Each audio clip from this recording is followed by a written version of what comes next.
નમસ્કાર, અમારી વિશેષ રજૂઆતમાં આપ સૌનું સ્વાગત. હું છું જયેશ. બિલકુલ જયરાજસિંહજી, આપ કઈ રીતે જોઈ રહ્યા છો આ હુંકાર? આખરે શેનો છે સ્પષ્ટ સંકેત? આમાં સમસ્યા જે સરહદ પર નથી અને દિલ્હીમાં છે એ વાત મોદીજીની અંદરની જે મનસ્યા છે રાજકીય એ છતી થઈ ગઈ છે. આજે તમે જાણો છો કે આખા એમના સંબોધન દરમિયાન ક્યાંય સૈન્યની ચિંતા કરતા હોય એવું તો લાગ્યું નહીં, પણ પોતાની જાતની ચિંતા કરતા હોય એવું સ્પષ્ટ તરી આવતું હતું. તમે જુઓ, જો સૈન્યની ચિંતા હોત તો ગુજરાત સરકાર જ્યારે પોતે વહીવટમાં બેઠેલા છો અને તમે જાણો છો કે સાઉથ વેસ્ટર્ન એર કમાન્ડનું વડું મથક જ્યારે જોધપુરથી ગાંધીનગર ખસેડવાનો નિર્ણય થયો ત્યારે જે જગ્યા માટે ગુજરાત સરકારે વારંવાર વિનંતીઓ કરવા છતાં પણ ફાઇલમાં જે અક્ષમ્ય જે વિલંબ થયો હતો એનું એકમાત્ર કારણ ગુજરાત સરકાર અને એમના સેના તરફની બેદરકારી હતી.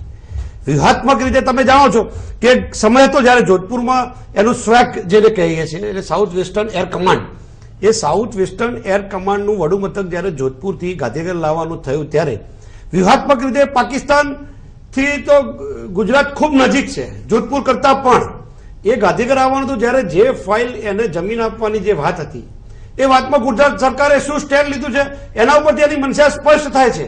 તમે અત્યારે વાહનોમાં ભાડા આપીને ભાડુતી સૈન્ય ભેગા કરી અને સંખ્યા દેખાડો એ કોઈ બધા સૈન્યના માણસો છે કે પૂર્વ સૈનિકો છે એવું ના માની શકાય.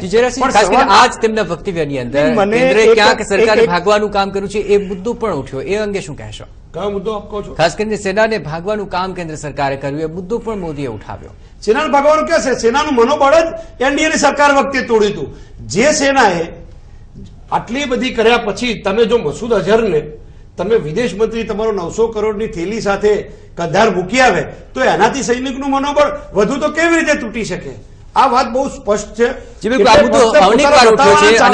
અનેક વાર ચર્ચા થઈ છે. કિશોરજી, આ મુદ્દે આપનું શું જાણવા માંગીશું? પહેલી વાત તો એ કે સંસદની અંદર રક્ષા મંત્રી જે રીતે વીર જવાનોનું અપમાન કર્યું એ જ પ્રકારે જયરાજસિંહ અહીંયા અપમાન કરતા હોય એવી એમની ભાષા છે. તમે આ પૂર્વ સૈનિકોની રેલી છે એને ભાડુતી માણસો કહો, આનાથી મોટું અપમાન કયું હોઈ શકે? આ જ કર્યું છે. તમે ફક્ત સારા શબ્દોથી ના બોલી શકો, સુંદર શબ્દોથી કોંગ્રેસની હંમેશા અપમાન કરવું જવાનોનું, અને સંરક્ષણ મંત્રી જો અપમાન કરતા હોય તો સ્વાભાવિક કોંગ્રેસની આ નીતિ રીતિ રહી છે. મારો જ આપનો પ્રશ્ન છે કે હરિયાણાની જનસંખ્યા કેટલી છે? જો તમે એક બાજુ 2 લાખનો દાવો કરો છો તો દરેક ઘરમાંથી એક વ્યક્તિ આવી હતી, દરેક ઘરમાંથી એક વ્યક્તિ સૈન્યમાં છે એવું તમારું કહેવાનું મતલબ છે? તમે આ સ્ક્રીન પર જ તમે એનું સ્ટેટિસ્ટિક જ બતાવી દો ને. હજારોની સંખ્યામાં પૂર્વ સૈનિકો હાજર હતા અને ભાડુતી માણસો મતલબ કે જો વાત કરવામાં આવે આ તમામ સભાની અંદર સમસ્યાના નિરાકરણની પણ વાત થઈ, સમસ્યાને જે ખરા અર્થમાં ઉઠાવવાની પણ વાત થઈ. જયરાજસિંહજી, આપની પાસે આ મુદ્દે આવવા માંગીશ. જ્યાં સુધી સમસ્યાઓ જે છે તમામ સૈનિકોની અને તેમના વિવિધ મુદ્દાઓની, તો તેને લઈને આપનું વ્યૂ જાણવા માંગીશ. હું એ જ કહેવા માંગુ છું કે જે સમસ્યાઓ છે એની પાછળની લશ્કરની પાછળના જેટલા બધા કારણો છે એ કારણોમાં ઉપર આવવા માંગો. તમે મને વાત કરતો તમે મને અટકાવ્યો એટલા માટે કે તમે રાહેજાને જે ભાવે જમીન આપો છો, તમે સત્તમ કમ્પ્યુટરને જે ભાવે જમીન આપો છો, તમે પૂરી ફાઉન્ડેશનને જે ભાવે જમીન આપવા માંગો છો, એના કરતા 8 ગણી જમીન એરફોર્સના વડુ મથક માટે કે જે દેશનું ને આ દેશના નાગરિકોનું રક્ષણ કરવાનું છે એ વ્યૂહાત્મક રીતે નિર્ણય લેવાયો કે પાકિસ્તાનથી સૌથી વધુ નજીક ગુજરાત આવે છે તો એના માટે તમે 8 ગણી જમીન આપો.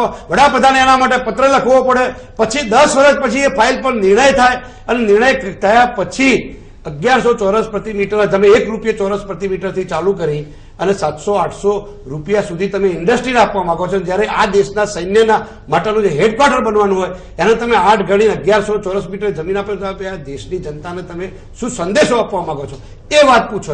અનેક પ્રકારના તમે તો સ્મારકો અને મંદિરોમાંથી ઊંચા નથી આવતા. ફરી એકવાર અપમાન કરી રહ્યા છે જવાનો. કોસ્ટલ લાઇનમાં 100 કિલોમીટરનો સૌથી મોટો દરિયા જવાનોનું અપમાન લાઇનમાં તમે વિચાર કરો કે કરોડો રૂપિયા 10,000 મારી વાત છે.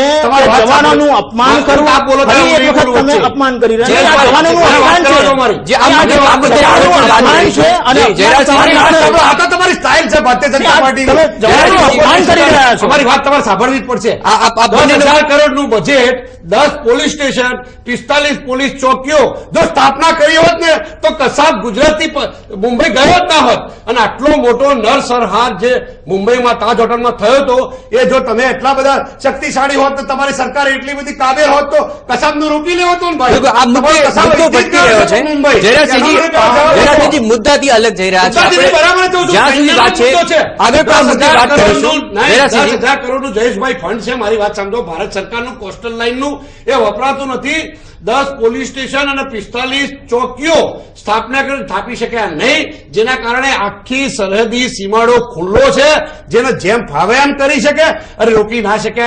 એના પરિણામો તમે આજે ભોગવી રહ્યા છો અને એ પરિણામમાં જ કસાબ જી બિલકુલ પડે. જે જયરાજસિંહજી, ખાસ કરીને આજ મુદ્દે મોદી ઘણો ખોખારો ખાઈને બોલી ચૂક્યા કે સમસ્યા દિલ્હીમાં છે. આપનો વ્યૂ? મોદી સાહેબ ખોખારા જ ખાય છે. બાકી વાર્તાઓ ખાલી માઇક્રોફોન ઉપરથી ગપ્પા મારવા ટેવાયેલા છે. અને બહુ સ્પષ્ટ હવે તો ખુલ્લા જ બોલવાનું છે કે માત્ર ભાષણો સિવાય કંઈ કર્યું નથી.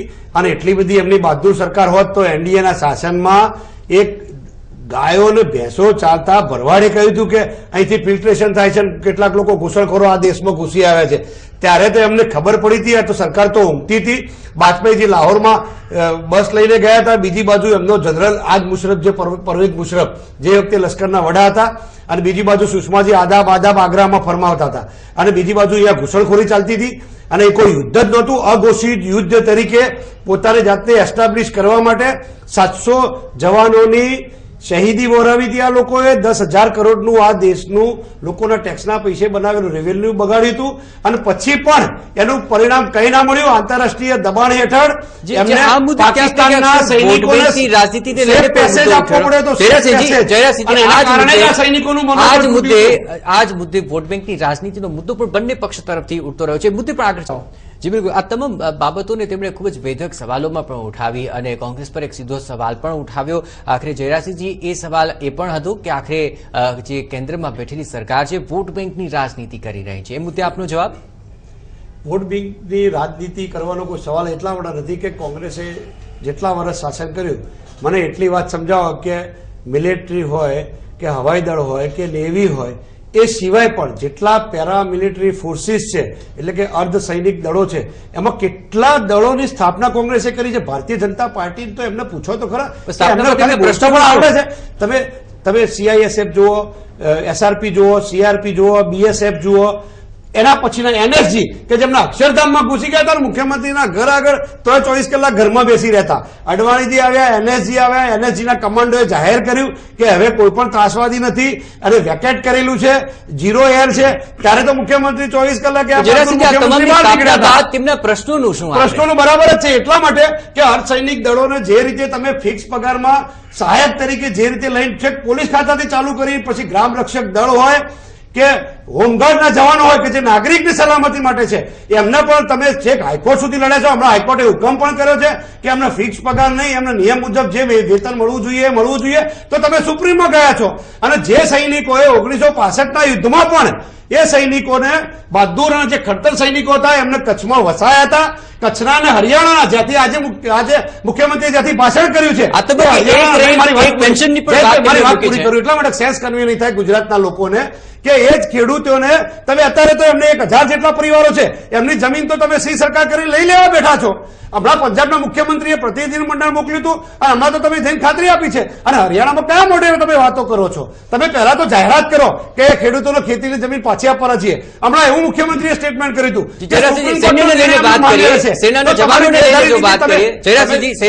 ફાયદો એટલે શું?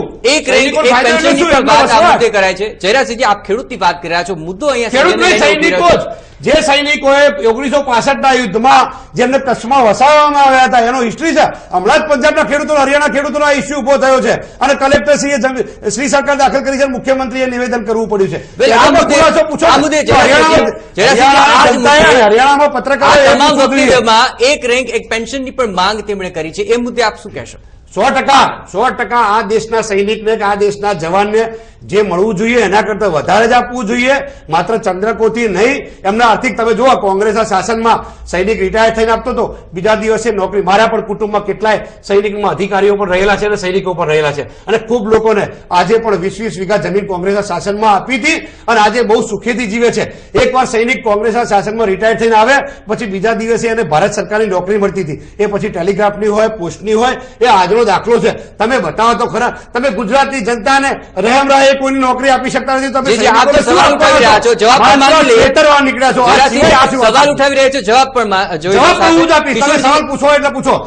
જવાબ તમે અમને ભારતીય જનતા પાર્ટી તમે શું આપ્યું? કિશોરસિંહજી, આપ તમામ સવાલ ઉઠાવી રહ્યા છો, જવાબનું મોકું કિશોરભાઈને પણ આપો. કિશોરજી, મહત્વનો પ્રશ્ન એ છે કે કોંગ્રેસની નીતિ રીતિ રહી છે કે જવાનોનું અપમાન કરવું, અને બીજું કે જયરાજસિંહ જે કહે છે કે આ ત્રણેય જે કમાન્ડ છે આપણી, એની સ્થાપના કોંગ્રેસે કરી.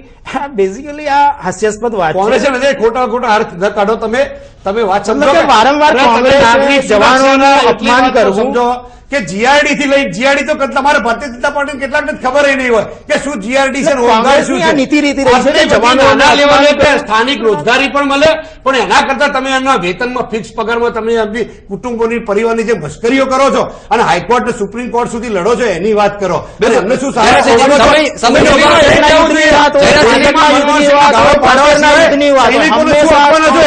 કરવી જોઈએ?